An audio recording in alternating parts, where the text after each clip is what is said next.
Hello and welcome to a new Geometry Nodes tutorial. I'm sure you've all seen those nice looking pink donuts, and of course they are the result of a tutorial series by Andrew Price, aka Blender Guru.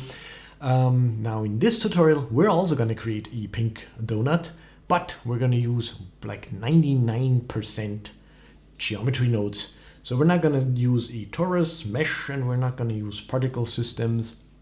It's all done in geometry nodes and some modifiers. I'm glad you're here. My name's Chris. Let's do this.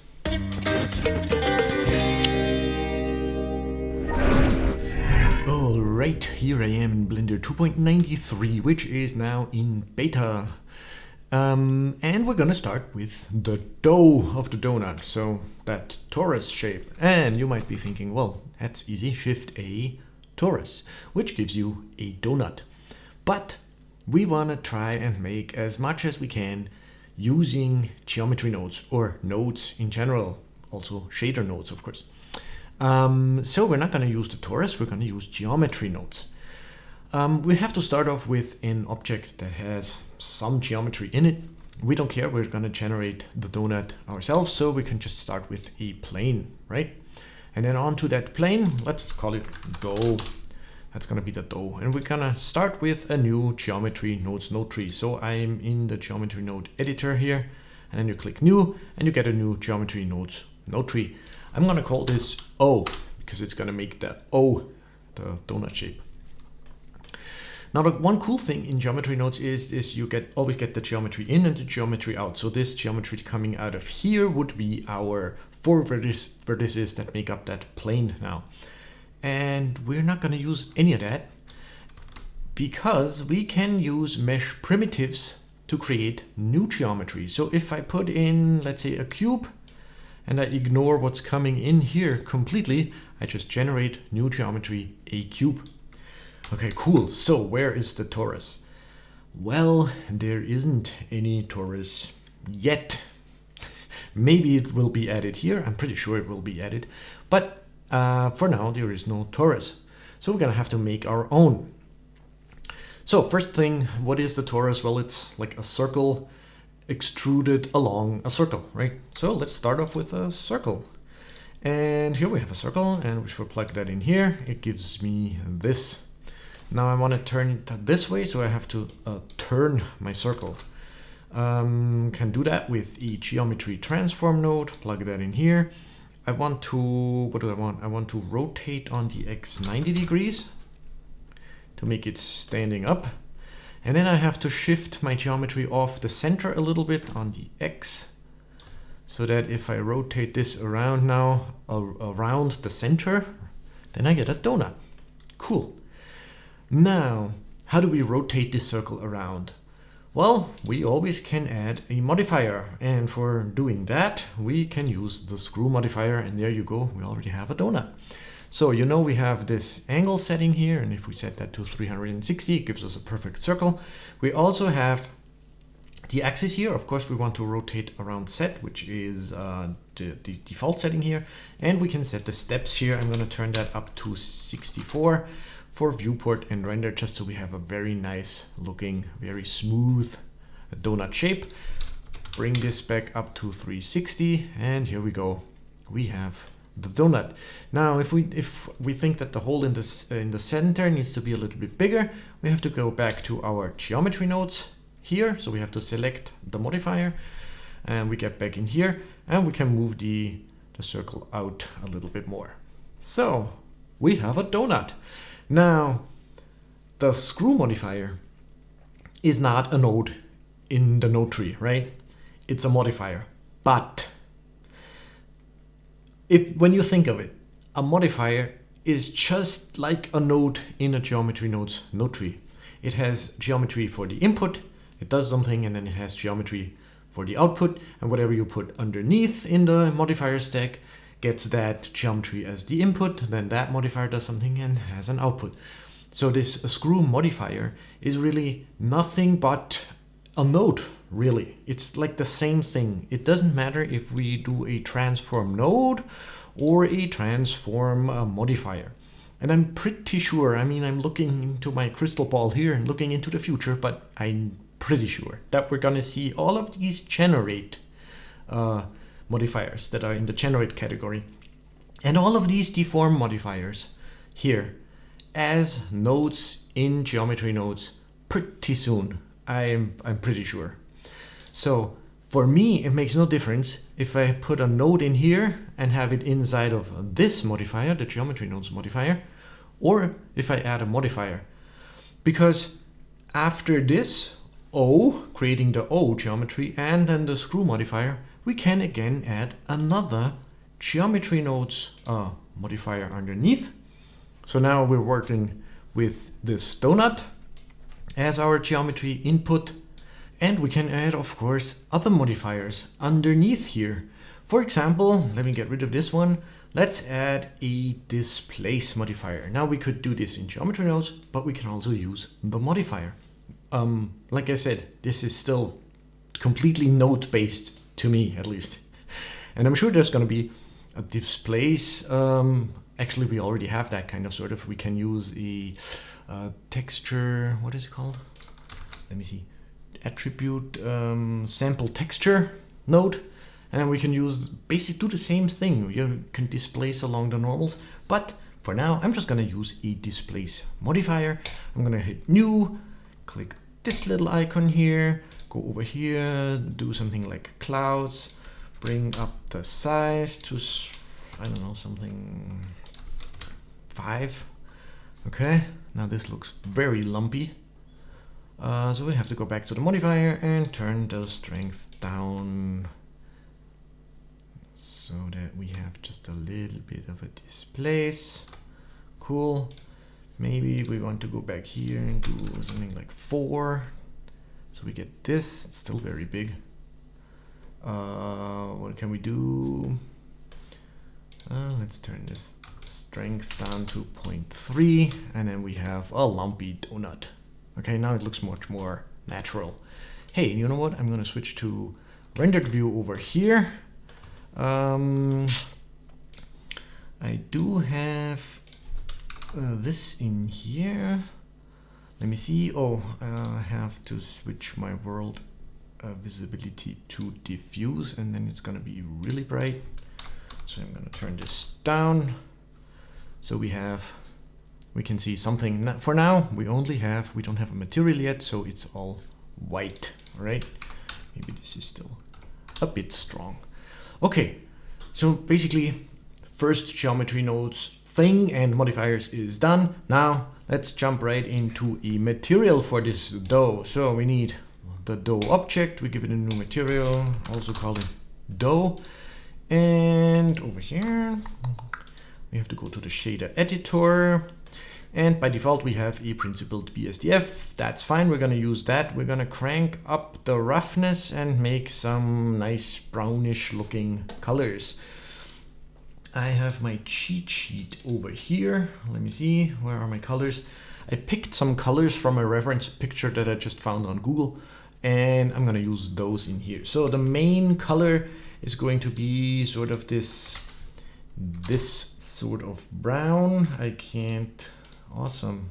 Now that would be an awesome feature if I could copy colors from one blender into another blender. But that doesn't work.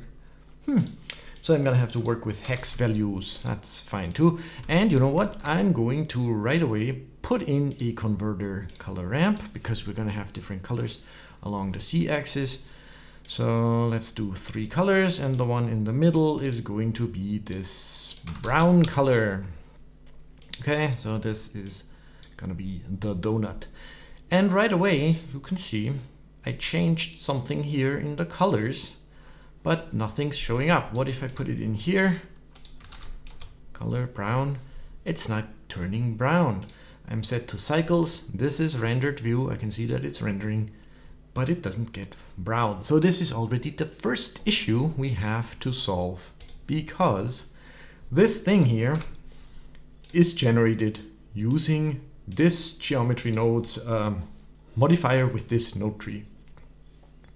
Now, I don't know if this is going to stay this way or if there's modifications in the future, but for now, it seems to me that if you generate geometry with this circle node here, it has 0 material slots. It has nothing. So let's see if we can fix this by, for example, my first idea was, well, what if I fill an attribute, and the attribute should be an integer. The attribute on here should be like the color, like the material index. And that's not even in here because this thing doesn't have the circle geometry. Before turning it into a donut, doesn't even have faces. So what if we give it a face, but then we have internal faces, right? As soon as you give it a face, it has one face, and you can set the material index. And if I set that to 0, which should be the dough, it's still not working. And really the only thing is, first of all, I don't want these internal faces, and really this isn't working either. And really the only thing I found to give this thing a material slot that is actually assigned to my original dough object. And remember, if I go into edit mode, oh, this is hard to see now, hold on. My dough object is a plane with 4 vertices. Actually, you know what? I can hit M, merge at center, and then we have just one vertex. We're not using any of this because we're creating our donut, but that one vertex has a material slot assigned to it with my dough that I have over here. So what I found, and I don't know if this is if this is how you do it, but if you do this, look at that. So we have one vertex coming in here, which doesn't show up in the render at all. It's invisible. And if we join that with our circle, then all of these faces that we're generating now have the material slot assigned with our dough material.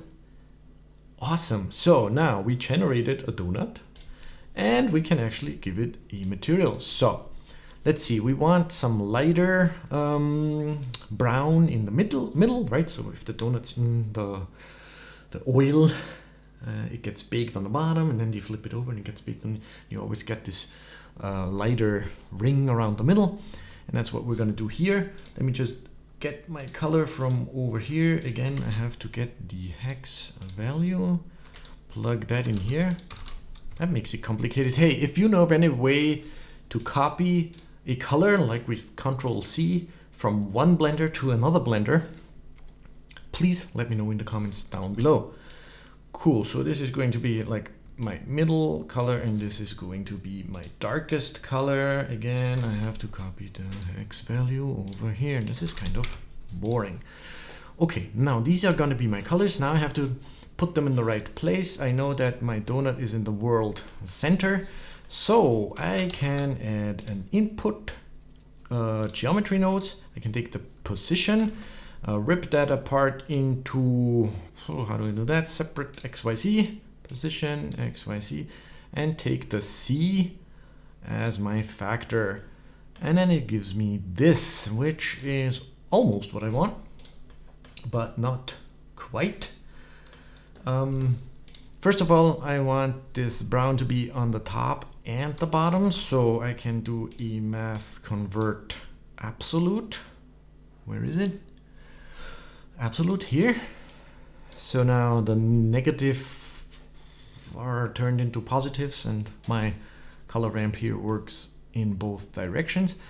And then I might also take another math node and set it to probably to multiply and play with this value a little so I can bring in the colors like this.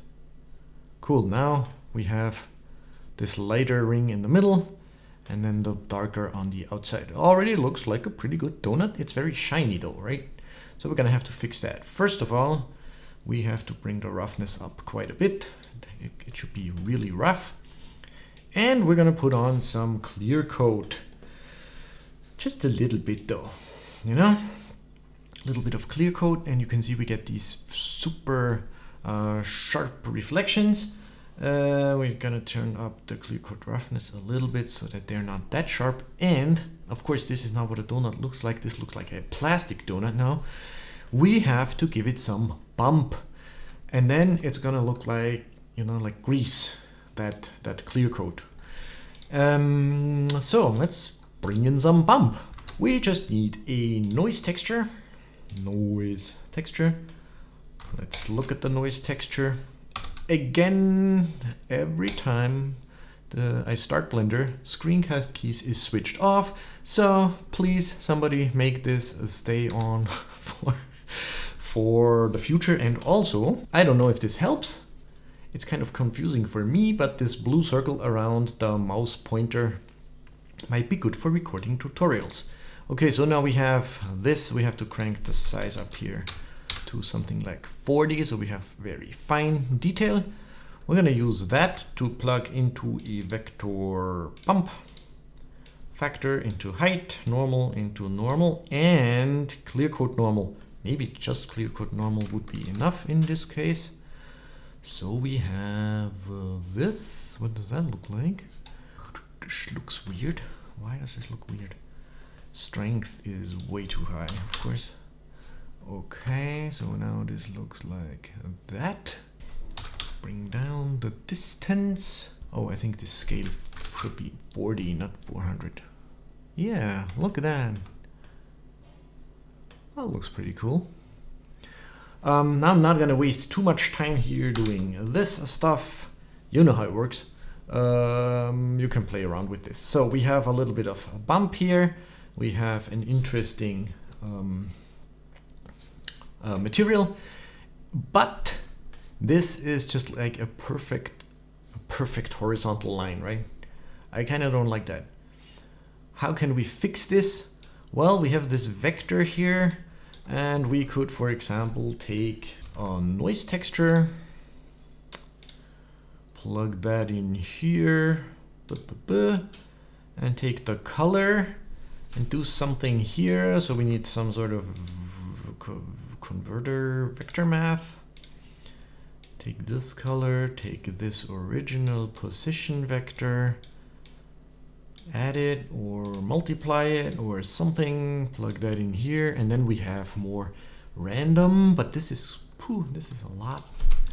So we turn down the size here, and then we get a little bit more of our random distribution here just by messing with the original vector, right? So maybe 3, something like that, and then play with this some more to bring the brown back down like that.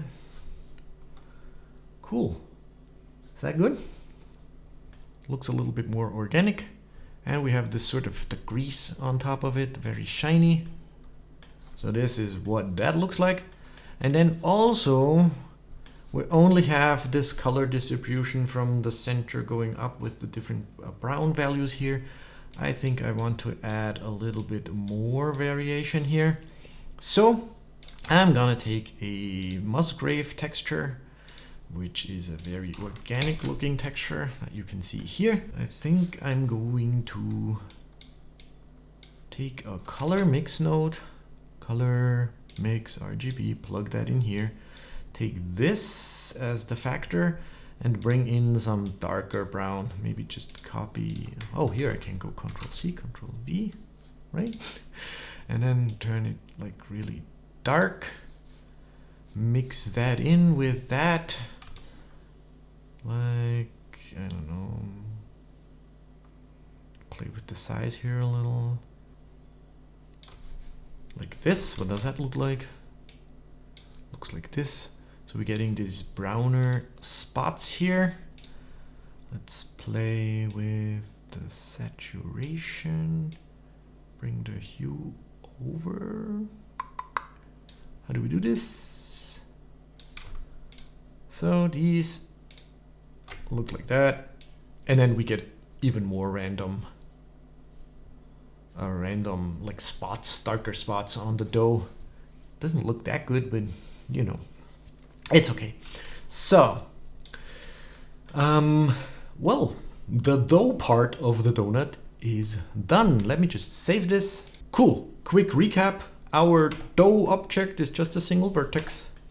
We're using this geometry nodes modifier that I called O, or the node tree is called O, which gives me the O. And I create a circle, I rotate it, move it off the center a little bit, then use this screw modifier here to make the donut. And then I have a displace on here just to make it a little bit lumpy. You could put another displace on top of that with finer detail if you wanted to. I'm just giving you the basic overview here. So, dough, I think, is done. That's it for the first part. So we made the dough of the donut. In the next part, we're gonna look at the frosting, which is probably the most complicated geometry nodes setup. I hope you learned something today. I hope you join me in the next part. Thanks for watching. Crispy out.